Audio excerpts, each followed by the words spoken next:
हवा में एक ठंड थी जो गेराल्ट के फर को चीरती हुई जा रही थी। ये सर्दी के आने का दंश नहीं था, बल्कि कुछ चिला और स्ट्रॉन्गर था। ये उसे चुभ रहा था, जैसे दबे हुए लोहे पर किसी विचर का मेडालियन। ऊपर आसमान नीला पीला था, बादल डाउटी और फूले हुए थे। यहाँ तक कि सूरज उदासी के पीछे एक फीकी सी चांदी कोई खास आराम देता हुआ नहीं लग रहा था। उसने रोज को फायरे बढ़ाया। उसका अनुभवी घोड़ा असमान रास्ते पर सावधानी से अपना रास्ता बना रहा था। हवा में चीड़ और गीली धरती की गंध भरी हुई थी, लेकिन उसके नीचे एक तीखी गंध थी जिसकी पहचान गेराल्ट नहीं कर सका। यह सड़न की बात करता था, किसी पुरानी और अछूती चीज की। पास की एक झाड़ी से कौवे का एक झुंड निकला। उनकी कर्कश चीखें सन्नाटे में गूंज रही थी। गेराल्ट का हाथ सहज रूप से उसकी चांदी की तलवार की मूठ पर चला गया। उसकी इंद्रियां हाई अलर्ट पर थी। यहाँ तक कि पंछी भी बेचैन लग रहे थे। उनकी उड़ान उन्मत्त थी। उनकी पुकार कच्चे आदिम भय से भरी हुई थी। वह उतर गया। जंगल का फुर्श उसके जूतों के नीचे नरम था। दूर से भेड़ियों का एक झुंड गरज रहा था। उनकी दर्द भरी चीखें उसकी रीढ़ की हड्डी तक कंपी भेज रही थीं। उनके गीत में एक अनीजी थी, एक भूख जो बिलोंगिंग से परे थी। गेराल्ट ने बहुत पहले जंगल की चेतावनियों पर ध्यान देना सीख लिया था। उसकी निगाहें जंगल में किसी भी हरकत, किसी भी सुराग की तलाश में थीं जो इस जगह से जुड़ी अनीजी को समझा सके।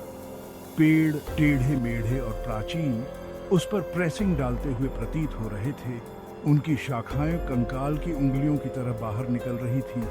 हवा का एक झोंका अचानक ट्रीजों से होकर गुजरा, अपने साथ एक ध्वनि की फीकी फुसफुसाहट लेकर। यह ऊंची पिच वाली थी, ह्यूमन ईयर्सों के लिए लगभग अश्रव्य, लेकिन गेराल्ट की बढ़ी हुई इंद्रियों ने इसे स्पष्ट रूप से पकड़ लिया। ये धातु पर धातु की आवाज थी, सोर्दों के टकराने की। वह सावधानी से फायरे बढ़ा। उसका हाथ अपनी तलवार से कभी दूर नहीं हटा।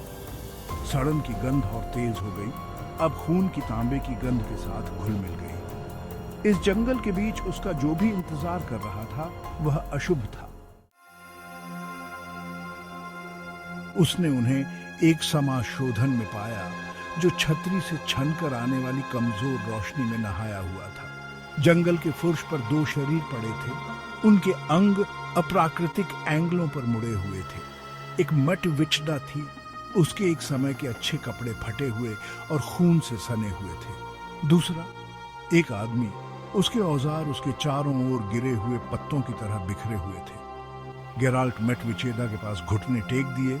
उसकी प्रशिक्षित निगाहें हर विवरण को देख रही थी। उसका चेहरा, हालांकि मौत से खराब हो गया था, सुंदर था, ऊंचे चीकबोन्स और एक नाजुक जबड़े के साथ। वह जवान थी, बमुश्किल एक लड़की से ज्यादा, और उसके चेहरे पर दहशत के भाव उकेरे हुए थे। उसने अपना ध्यान उस आदमी की ओर लगाया। वह बड़ा था, उसका चेहरा तराशा हुआ और रेखाओं वाला था। कठोर हाथ, एक शिल्पकार की निशानी, उसकी तरफ लंगड़े पड़े थे। उसके चारों ओर उसके व्यापार के उपकरण बिखरे पड़े थे। एक हथौड़ा, एक चिमटा, एक छोटा एंगल। यह कोई साधारण यात्री नहीं था। यह एक लोहार था और एक कुशल भी, उसके टूल्सों की गुणवत्ता को देखते हुए। गेराल्ट ने एक बारीक गढ़ा हुआ खंजर उठाया। उसका ब्लेड आसपास के नरसंहार के बावजूद अभी भी तेज था। धातु असाधारण गुणवत्ता की थी, जो एक फीकी जादुई आभा से युक्त थी। केवल एक मास्टर स्मिथ ही ऐसा हथियार बना सकता था। उसने अपनी तलवार म्यान कर ली और अपने औजार निकाल लिए। उसकी मूवमेंटें सटीक और अभ्यास से भरपूर थीं।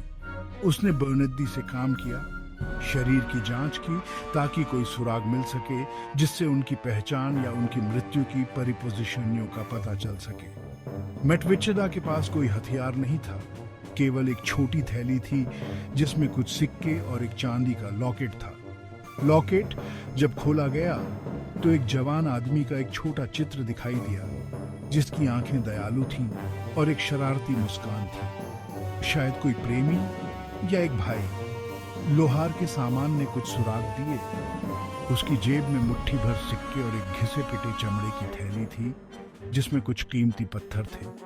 शायद हाल ही में मिले कमीशन के लिए भुगतान, लेकिन यह उपकरण ही थे जो गेराल्ट की प्रशिक्षित आंखों से बहुत कुछ बोलते थे। भाग 5 मूक विटनेस। लोहार का हथौड़ा वर्षों के उपयोग से सघन और घिसा हुआ गेराल्ट के हाथ में पूरी तरह से फिट बैठता है। यह जीवन लेने के लिए नहीं बल्कि बनाने के लिए बनाया गया उपकरण था। फिर भी शवों की स्थिति, बिखरे हुए उपकरण एक संघर्ष की बात करते थे। घावों के कोण ने एक ब्लेड का सुझाव दिया, तेज और मर्सिलेस। लेकिन जंगल के बीच में एक कुशल लोहार और उसके साथी पर कौन हमला करेगा और क्यों? जानवर शायद, लेकिन वाउंड्स बहुत साफ थे। एक फॉरेस्टी जानवर के लिए बहुत सटीक थे। नहीं, यह आदमियों का काम था। वे लोग जो ब्लेड को संभालना जानते थे। लेकिन सवाल बना रहा, वे कौन थे और उन्हें इस उजाड़ जगह पर क्या लाया था? जंगल ने अपने मिस्ट्रियों को करीब से हिडने रखा। फुसफुसाती हवा कोई जवाब नहीं दे रही थी। गेराल्ट को इस गंभीर पहेली को सुलझाना है तो उसे और डीपरी से देखना होगा और ध्यान से सुनना होगा। भाग 6 एक घोड़े का इंट्यूशन। वह रोज के पास लौट आया। घोड़ी की गहरी आंखें उसे लगभग अनावश्यक बुद्धिमत्ता से देख रही थीं। उसने उसकी चिकनी गर्दन पर हाथ फेरा, उसकी परिचित उपस्थिति में आराम की तलाश की। क्या हुआ रोज? वह बडलार्जरिया। उसकी आवाज हवा की आह से मुश्किल से श्रव्य थी। तुम भी इसे महसूस करते हो, है ना? यह गलत है। घोड़ी ने अनईजी से अपने खुर से जमीन खोदते हुए धीरे से खर्राटा भरा। उसके कान हिल गए, ऐसी क्लैंगें उठाते हुए जो ह्यूमन ईयर्सों तक नहीं पहुंचती थी। गेराल्ट ने सहज रूप से उसकी प्रवृत्ति पर भरोसा किया। उसने उसकी जान अनगिनत बार बचाई थी। मुझे दिखाओ, वह फुसफुसाया। उसे फायरें बढ़ने का फायर रह गया। रोच ने एक निश्चितता के साथ फायरें बढ़ी जिसने जंगल के अंधेरे को झुठला दिया। वह उसे घुमावदार रास्ते पर ले गई। उसके खुर नरम धरती पर चुपचाप गिर रहे थे। खून की गंध फीकी पड़ गई। उसकी जगह लोहे की तेज गंध और कुछ और जादू ने ले ली। वे एक और समाशोधन में पहुंचे जो पहले की तुलना में छोटा था। एक विशाल ओक के डोमिनेटेड में था। इसकी शाखाएं नंगी और मुड़ी हुई किसी विशाल शिकार के पंजे की तरह आकाश में पंजों से जकड़ी हुई थीं। ओक के आधार पर जड़ों की उलझन से आधा छिपा हुआ लोहे से बंधा एक छोटा सा संदूक पड़ा था। यह पुराना और पस्त था। इसकी सतह पर अजीबोगरीब प्रतीक उकेरे गए थे। गेराल्ट ने उन्हें तुरंत पहचान लिया। सुरक्षा और हिडनने के रून्स। किसी ने इस संदूक को हिडनने के लिए बहुत प्रयास किए थे। वह नीचे उतर गया। उसका हाथ उसकी तलवार की मूठ पर मंडरा रहा था। वह संदूक से निकलने वाले जादू को महसूस कर सकता था। एक फीकी सी गुंजन जो उसकी हड्डियों में कंपन कर रही थी। अंदर जो कुछ भी था वह शक्तिशाली था और संभावित रूप से खतरूनेसाक था। वह संदूक के पास घुटने टेक दिए। उसकी मूवमेंटें सतर्क थीं। उसने अपनी उंगलियों से दौड़ लगाई। अपने स्पर्श के नीचे जादू के प्रवाह को महसूस किया। वे विशेषज्ञ रूप से तैयार किए गए थे। एक मास्टर करामाती का काम। वह एक पल के लिए झिझका।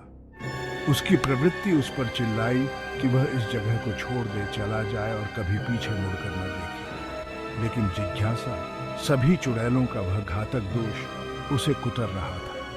उसे जानना था कि इस संदूक में क्या राज छिपे हैं। एक गहरी सांस के साथ वह बाहर पहुंचा और अकड़न को खोल दिया। ढक्कन चरमरा गया। इसकी सामग्री का खुलासा हुआ। अंदर मखमल के बिस्तर पर बसा हुआ एक ही वस्तु पड़ी थी, एक क्राउन।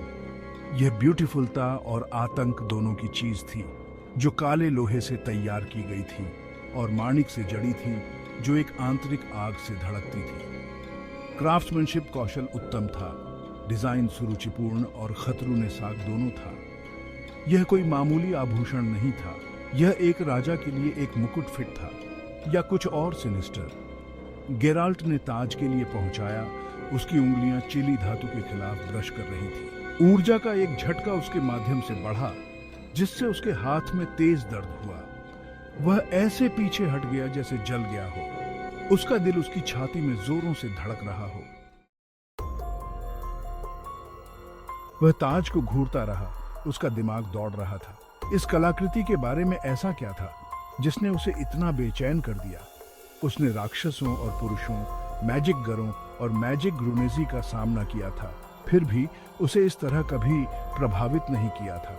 लोहार, मटविचेरा, छिपी हुई छाती, ताज, पहेली के टुकड़े उसके दिमाग में घूमते रहे।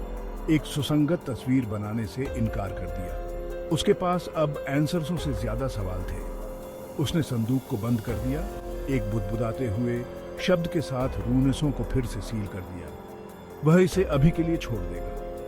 यह एक ऐसा रहस्य था जो उसकी कल्पना से कहीं अधिक गहरा था, जिसे शायद अछूता ही छोड़ देना बेहतर होगा। वह रोच पर चढ़ गया। हवा में बढ़ती ठंड के खिलाफ घोड़ी की गर्मी एक स्वागत योग्य आराम थी। चलो चलते हैं। रोच, वह बड़लार्जरिया, उसे ओक और उसके मिस्ट्रियों से दूर कर दिया। कुछ मिस्ट्रियों को अनसुलझा ही छोड़ देना बेहतर होता है। वह फायरे बढ़ा। जंगल उसके चारों ओर घना था। हवा की फुसफुसाहट खून और जादू की फीकी गंध ले जा रही थी। फायरे का रास्ता अनिश्चित था। हर पल अंधेरा बढ़ता जा रहा था।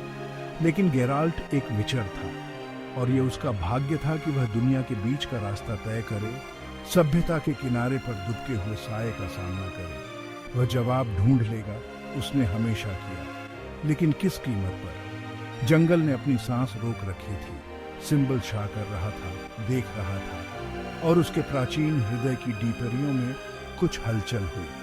शिकार शुरू हो चुका था।